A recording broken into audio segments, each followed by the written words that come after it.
If you bought $10,000 of this stock in early 2023, it would be worth well over $250,000 today. But here's the twist almost nobody talks about. The same company that made early investors rich is also one of the most hated companies in corporate America. Government agencies love it, Wall Street is obsessed with it, and yet activists, lawmakers, and even some of its own employees have called it dangerous. So is Palantir the smartest AI stock on the market?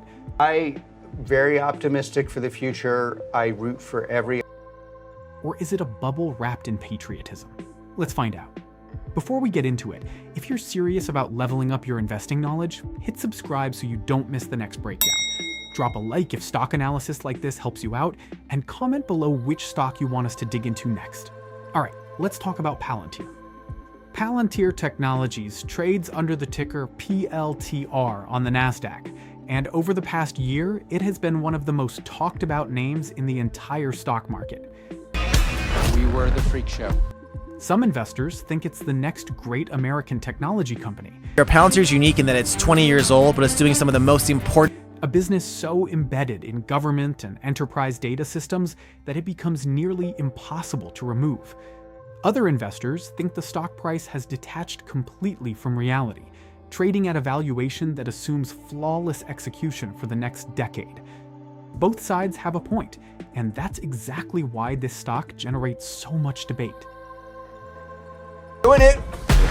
We're doing it. And I'm sure you're enjoying this as much as I am. What does Palantir actually do?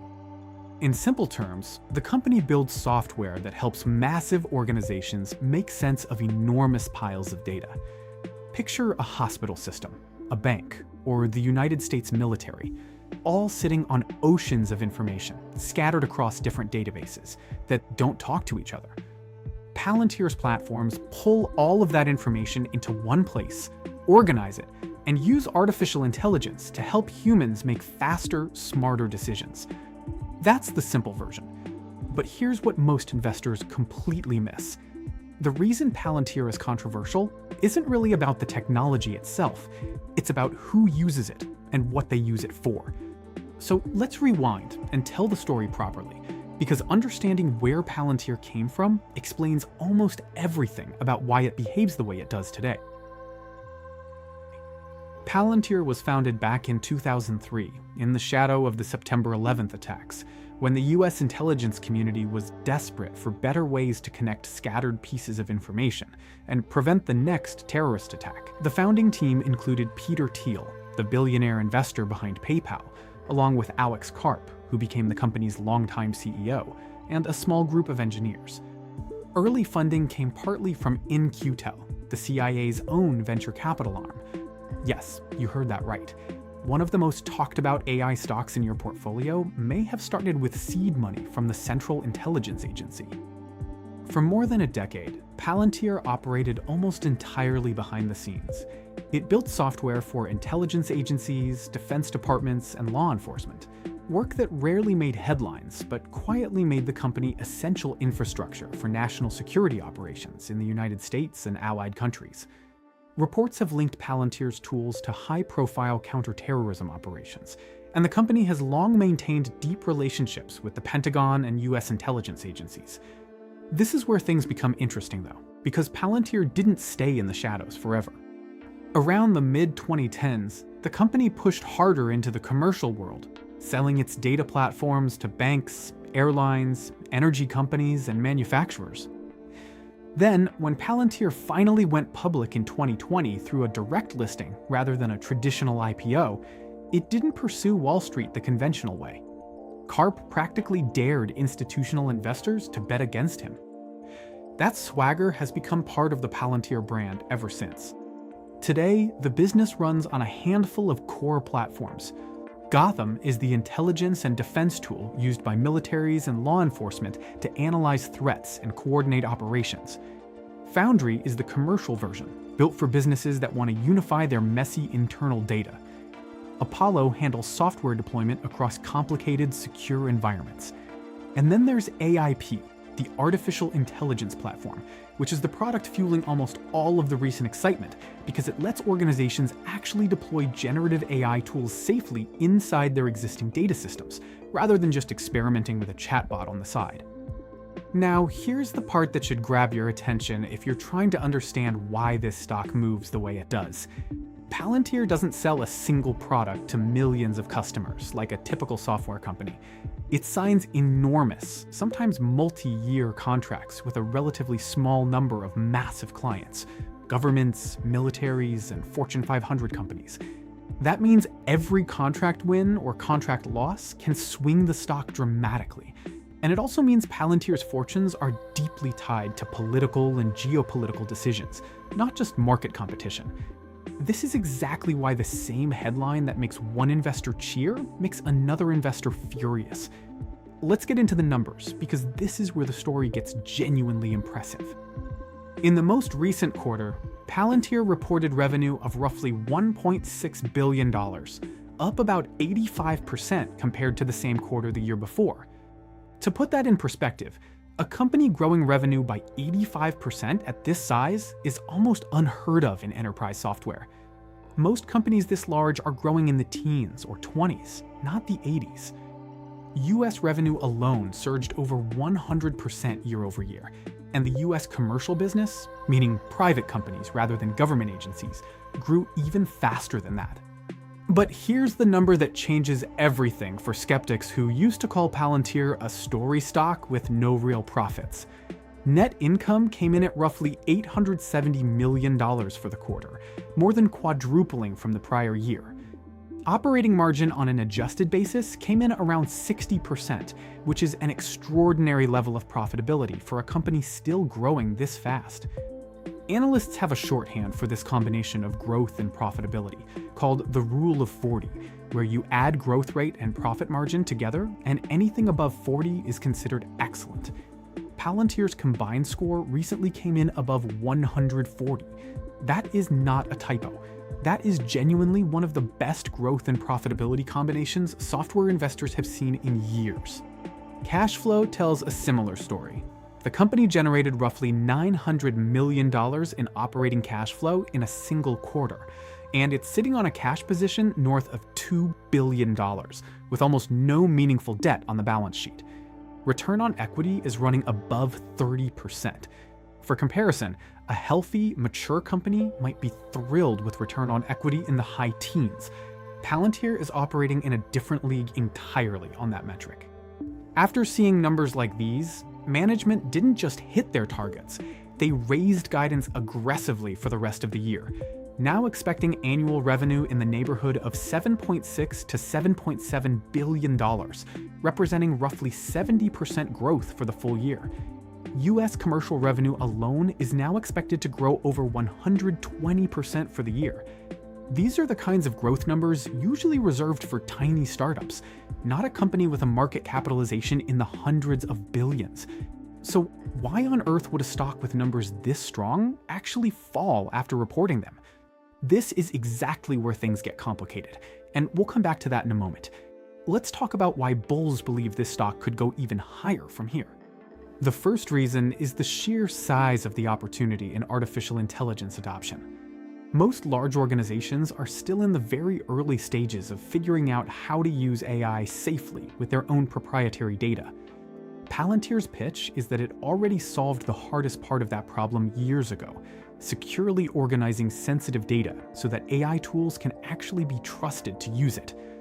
Management has pointed to deployments like a major aerospace manufacturer using Palantir's platform to meaningfully boost production efficiency, and a Navy program that cut ship approval processes from roughly 200 hours down to a matter of seconds.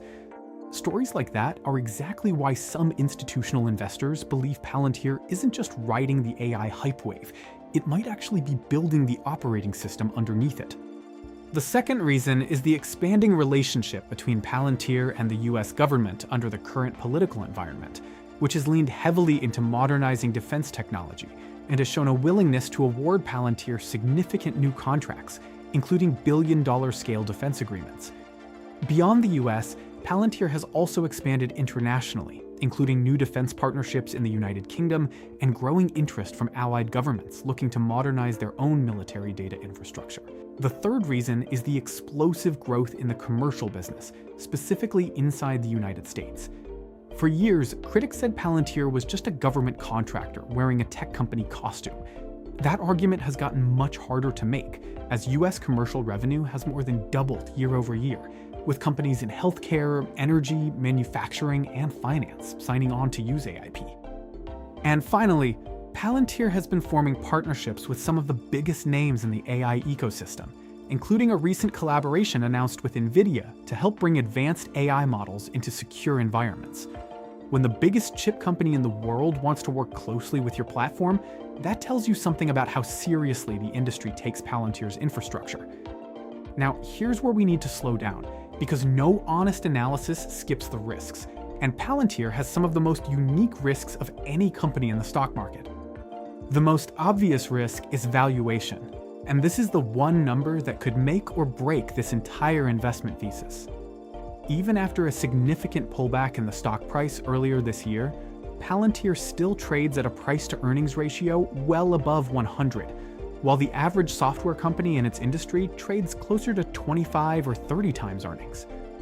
Even bullish analysts at firms covering the stock acknowledge that Palantir is priced for near-perfect execution for years into the future. If growth slows even modestly from these triple-digit and high double-digit rates, a stock priced this aggressively can fall hard and fast, even if the underlying business is still performing well by normal standards. This is what Wall Street isn't talking about enough.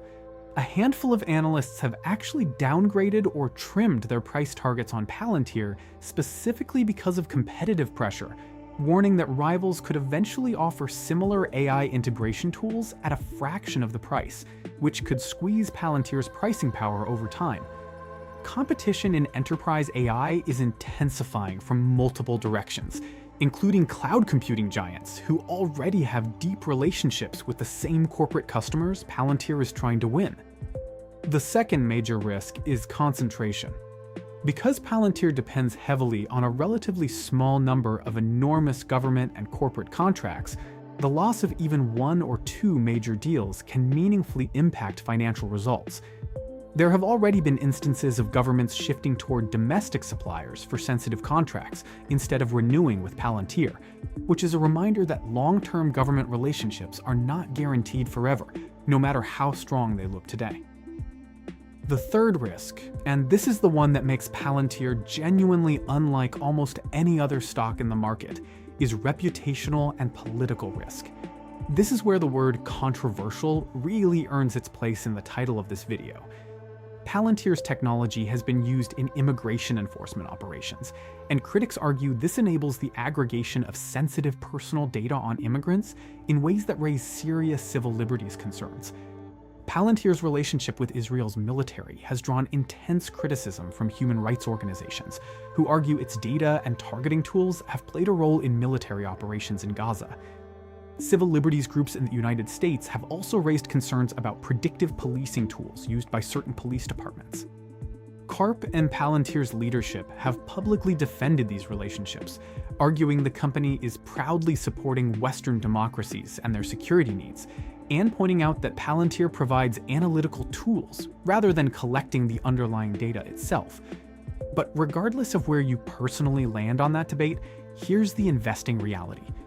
Boycott campaigns, activist pressure on universities and hospitals to cut ties with the company, and ongoing political scrutiny from lawmakers on both ends of the political spectrum represent a real, ongoing business risk that traditional software companies simply don't carry. This isn't a hypothetical. It is an active, visible part of the operating environment Palantir works within every single day. So, what does Wall Street actually think when you cut through the noise? The consensus rating across the analysts covering Palantir currently leans toward buy, with average 12-month price targets generally clustering somewhere in the $170 to $190 range, though this changes frequently as new ratings come in. But what's fascinating is the sheer disagreement among professionals covering the exact same company. Some firms have set price targets above $200, essentially betting that Palantir's AI dominance story is just getting started. Other firms have set targets as low as the $60 to $90 range, essentially betting that the current valuation simply cannot be justified by any realistic version of future earnings. When professional analysts disagree this dramatically about the same stock, that tells you the uncertainty here is unusually high, and you should be skeptical of anyone who tells you this is a simple, obvious call in either direction. Institutional ownership in Palantir is substantial, with large asset managers holding significant positions, though there have also been notable instances of major investors trimming their stakes after huge run-ups in the share price. A normal part of portfolio management, but something headline writers love to dramatize. The stock has also experienced significant volatility this year, at one point dropping substantially from its highs, as investors reassessed how much they're willing to pay for AI exposure, across the entire sector, not just Palantir specifically. Now, let's talk valuation directly, because this is the heart of the entire debate around this stock. The price-to-earnings ratio, which simply tells you how much investors are paying for each dollar of annual profit, sits well above 100 for Palantir, compared to a software industry average closer to 25 to 30. The price-to-sales ratio, useful for high-growth companies that may not show their full profit potential yet, also sits dramatically above typical software industry norms. A more sophisticated tool, the PEG ratio, divides the price-to-earnings ratio by the company's expected growth rate, attempting to answer whether a high valuation is actually justified by high growth. Palantir's PEG ratio recently sat in a range that some analysts consider reasonable given its growth, while others argue the underlying growth assumptions baked into that calculation are simply too optimistic to count on for the next several years. If you wanted to build a simple discounted cash flow model, which estimates what a company's future cash flows are worth in today's dollars, you'd quickly discover that Palantir's fair value estimate depends enormously on how long you assume the company can sustain growth rates above 50 or 60%. Push that assumption out further into the future, and the stock can look fairly valued, or even undervalued. Pull that assumption back to a more conservative 5 or 6 years, and the stock often looks significantly overvalued at current prices. This is precisely why reasonable, well-informed investors can look at the exact same company and reach completely opposite conclusions about whether it's a buy. So where does that leave us for a final verdict? Based purely on the fundamentals, growth, profitability, and balance sheet strength, Palantir is one of the most impressive software businesses in the market today. Based purely on valuation, it is one of the most expensive software businesses in the market today. And based on the controversy surrounding how its technology gets used, it carries a layer of reputational risk that simply doesn't exist for companies like Microsoft or Adobe. Putting all of that together, Palantir currently sits closest to a hold for conservative, valuation-focused investors, and a speculative buy for growth-focused investors who have a high tolerance for volatility and who deeply believe in the long-term AI infrastructure story. This isn't a stock for someone looking for stability, dividends, or predictable returns. This is a stock for someone who has done their homework, understands the political and reputational risks involved, and is comfortable with the very real possibility of large swings in either direction. Looking 3 to 5 years down the road, the long-term outlook for Palantir really comes down to one central question. Can the company keep growing its commercial business fast enough and for long enough to eventually justify today's lofty valuation through sheer earnings growth, rather than relying on the stock price staying exactly where it is if AIP adoption continues accelerating across hospitals, banks, manufacturers, and energy companies, while the government relationships remain stable? Palantir could genuinely grow into a valuation that looks expensive today. If commercial growth slows, competition intensifies, or political and reputational pressure starts meaningfully affecting contract renewals, the stock could face a much longer and more painful correction than the one we've already seen this year. There's also a broader industry trend worth watching closely. As more companies launch their own AI integration tools, the competitive landscape for Palantir's core business is only going to get more crowded. Whether Palantir's head start and government relationships are enough of a moat to fend off that competition for the next decade is genuinely one of the biggest open questions in the entire AI software sector right now. So let's bring this all together. Palantir is, without question, one of the most fascinating stocks in the market today. A company with extraordinary growth, genuine profitability, and a front row seat in the AI revolution, sitting right alongside one of the most aggressive valuations and one of the most polarizing reputations of any publicly traded business in America. Remember, great investing isn't about chasing hype, it's about making informed decisions.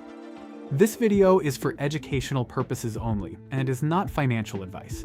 Investing involves risk, including the potential loss of principal, and you should always do your own research or speak with a licensed financial advisor before making any investment decisions. If this breakdown helped you understand Palantir stock a little better, hit subscribe so you don't miss our next deep dive into the market. Give this video a like if you want more honest, balanced stock analysis like this, and drop a comment letting us know which stock you want us to break down next. Don't forget to turn on notifications so you never miss an upload. Thanks for watching, and we'll see you in the next one.